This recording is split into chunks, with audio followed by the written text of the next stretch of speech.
Halo semuanya, perkenalkan nama saya Trivena Simanjunta dengan NIM 2188858932, Prodi S1 Biologi. Di sini saya akan memberikan pembelajaran mengenai evolusi. Nah, kata evolusi itu sudah tak jarang kita dengar. Bahkan dalam kehidupan kita sehari-hari sudah sangat kita sering mempelajari ataupun mengamatinya.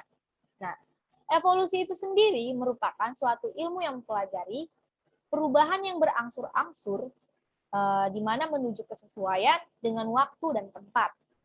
Gimana sih maksudnya yang lebih luas? Tentu saya akan memberikan penjelasannya lebih detail lagi dalam simak video berikut. Oke, dalam memberikan pembelajaran evolusi ini, saya ada mencakup beberapa hal pokok bahasan. Yang pertama itu ada tokoh-tokoh evolusi, lalu yang kedua itu ada bukti evolusi, berikutnya ada mekanisme evolusi, dan yang terakhir ada miskonsepsi evolusi. Tokoh-tokoh evolusi.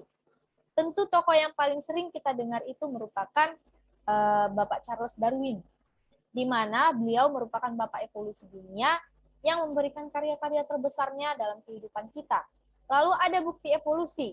Bukti evolusi ini erat kaitannya itu dengan fosil, anatomi perbandingan, embriologi perbandingan, fisiologi perbandingan, dan lain sebagainya, di mana hal tersebut dapat memberikan petunjuk terhadap suatu evolusi. Nah, lalu ada mekanisme evolusi. Mekanisme evolusi ini akan memberikan susunan suatu perubahan, di mana perubahan evolusi dari yang sederhana menuju ke kompleks. Jadi kita dapat melihat bagaimana proses evolusi tersebut dari yang sederhana menuju ke kompleks. Lalu ada miskonsepsi evolusi. Miskonsepsi evolusi ini merupakan suatu kesalahpahaman, ketidakpemahaman terhadap suatu teori ataupun suatu ilmiah, di mana hal tersebut dapat membuat kita lupa akan teori, bahkan tidak lagi melihat fakta ilmiah yang kita miliki. Oke, slide berikutnya itu tersaji beberapa yaitu tokoh-tokoh evolusi di mana sangat terkenal pada masanya. Saya ambil yang pertama itu pada masa Fiksisme. Nah, pada masa Fiksisme ini, tokoh yang sangat terkenal ialah ada George Cuvier, lalu ada Carolus Linnaeus. Nah, pada masa ini, mereka beranggapan bahwa teori itu sudah tetap, tidak bisa diganggu-gugat lagi. Jadi, jika sudah dikatakan begitu, ya begitulah adanya. Lalu ada pada masa seleksi alam. Pada masa seleksi alam ini, tokoh yang sangat terkenal itu merupakan Alfred Russel Wallace dan Charles Darwin. Nah, kedua tokoh tersebut memiliki kolaborasi terhadap suatu teori, di mana teorinya itu merupakan yang terkuatlah dapat bertahan hidup. Nah, dalam seleksi alam itu, itulah teori yang dapat mereka kembangkan dan kemudian menghasilkan karya. Lalu ada pada tahap ataupun pada masa, yaitu masa adaptasi dan transformasi. Pada masa ini, tokoh yang sangat terkenal itu ialah ada Charles Lyell, lalu ada Thomas Malthus, dan yang terakhir ada Jean-Baptiste de Lamarck. Mereka bertiga memiliki suatu teori yang berbeda-beda yang menjelaskan bagaimana evolusi tersebut ada dan evolusi tersebut berjalan. Lalu yang terakhir itu ialah pada masa yaitu masa teori genetika. Tokohnya itu ada seorang yang bernama Gregor Mendel. Beliau memiliki hukum yang namanya hukum Mendel. Pada masa itu memiliki banyak yaitu penjelasan mengenai gen, mengenai fenotip, dan lain sebagainya. Lalu berikutnya, pada slide berikutnya itu tersaji ada gambar, yaitu gambar tulang belulang yang sedang dibersihkan, dan pencapaian telah ditemukannya suatu fosil. Nah, mendengar kata fosil, kita bahkan sudah membayangkan kata fosil tersebut untuk bukti dari evolusi. Sangat berkaitan erat dengan bukti evolusi. Nah, bukti evolusi itu dapat terlihat dengan petunjuk adanya evolusi. Petunjuk adanya evolusi itu dapat mencakup dalam beberapa hal. Yang pertama itu ada homologi analogi, yaitu di mana mereka dapat dilihat terhadap fungsinya yang sama ataupun bentuknya yang sama. Lalu ada embriologi perbandingan, di mana embriologi perbandingan ini kita dapat melihat bagaimana suatu embrio dalam organisme berbeda-beda bentuknya ataupun ukurannya bagaimana. Lalu ada biokimia dan genetika. Nah, biokimia dan genetika ini tentu kita mengetahui bagaimana perbedaan dari masing-masing gen ataupun variasi gen. Sangat banyak dari yang kita miliki. Bahkan dalam satu individu pun memiliki yaitu keturunan yang berbeda-beda. Lalu ada seleksi alam yang teramati. Nah, seleksi alam itu seperti teori yang dicetuskan oleh Wallace dan Darwin, yaitu yang terkuatlah yang dapat bertahan hidup, begitulah pengerjaan dari ataupun petunjuk dari seleksi alam tersebut. Lalu ada perbandingan fisiologi, di mana perbandingan fisiologi ini terlihat bahwa dari kuda yang berukuran kecil hingga sampai sekarang kuda yang berukuran besar. Terlihatlah perbandingannya, bagaimana bentuk dan bagaimana ukurannya. Lalu ada variasi individu. Nah, variasi individu dari satu keturunan itu tentu seperti yang saya bilang tadi, dalam satu keturunan pun memiliki genetika yang berbeda-beda ataupun struktur gen yang berbeda-beda. Karena dalam variasi individu tersebut atau keturunan tersebut memiliki masing-masing satu pasang spesies yang bersatu. Lalu ada fosil. Fosil sudah tak jarang lagi kita dengar karena fosil itu menghasilkan ataupun bukti yang paling akurat atau bukti yang paling sering kita temukan seperti bukti adanya yaitu tulang belulang. Lalu berikutnya itu ada mekanisme evolusi. Nah, mekanisme evolusi itu erat kaitannya dengan mekanisme spesiasi. Mekanisme spesiasi ini mencakup dalam dua hal, yaitu peran isolasi geografis dan isolasi reproduksi dalam atau isolasi intrinsik. Nah, peran isolasi geografis yang namanya juga geografis yaitu terhadap letak. Sistem populasi yang terpisah geografis mengalami penyimpangan.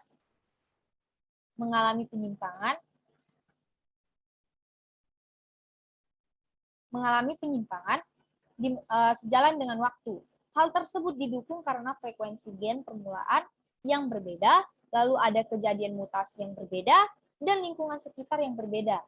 Lalu ada isolasi reproduksi dalam atau isolasi intrinsik. Isolasi intrinsik ini memiliki atau mempunyai sifat biologis yang dapat mencegah dua populasi atau yang biasa disebut dengan interbreeding yang berkumpul kembali setelah batas pemisahnya lenyap. Begitulah tahapan dari mekanisme suatu spesiasi.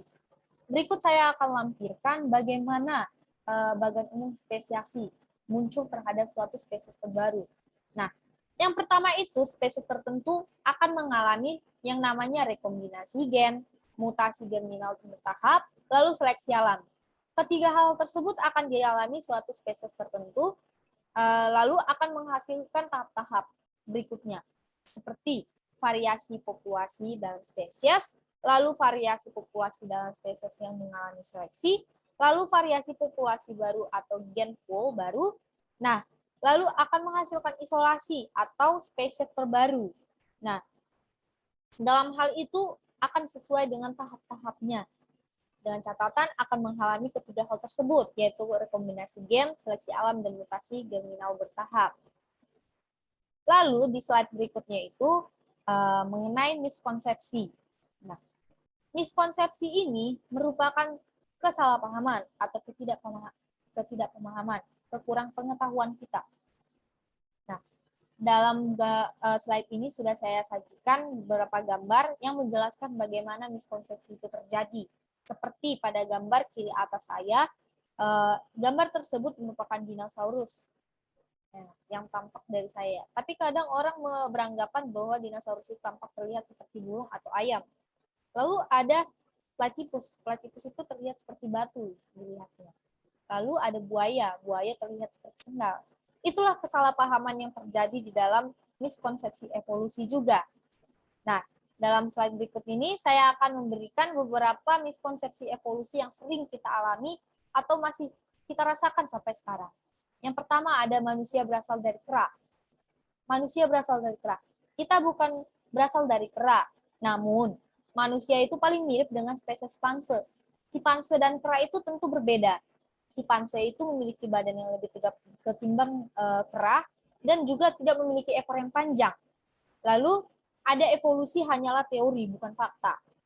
Ya, memang evolusi itu teori, tapi teori itu teori yang ilmiah, di mana telah didukung dengan berbagai fakta dan uji coba yang dapat dibuktikan dengan temuan-temuan terbaru ataupun yang masih kita rasakan sampai sekarang.